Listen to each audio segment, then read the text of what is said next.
The families of two black men shot and killed by Peel police are demanding justice at a rally in Brampton today. They were killed in separate incidents this year, and both families say the tragedies could have been entirely prevented if appropriate teams had responded. Months later, they have been left without any answers. Justice for Jamal! Calling for change, demanding answers, and honoring the lives of their loved ones. Justice for DeAndre! Too many families have to be named. And that's why we are here today. Their names were DeAndre Campbell and Jamal Francisque. Both were killed at the hands of police this year. They know that they did something wrong to all of the family. So they stop hiding in the dark and come out in the light. DeAndre's family members wore T-shirts to the rally with his photo and the words, "Everyone will know your name." The 26-year-old was shot dead while alone in his Brampton home in April after calling 911 for help during a mental health crisis. The way my son was taken away from me, it was very difficult for all of us.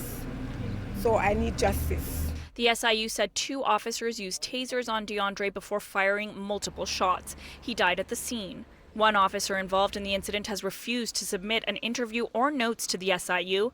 By law, they aren't required to because while under investigation, they're granted the same rights as any citizen to protect themselves from self-incrimination. But this very issue has become a sticking point in similar cases and has prompted many to demand accountability. I can't even imagine how that feels. But all we know is that it's enraging and it's wrong.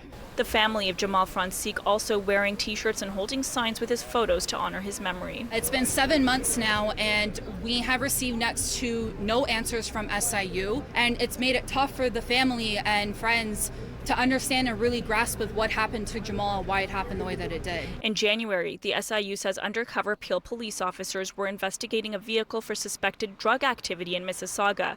Jamal, who was in the vehicle, was a person of interest.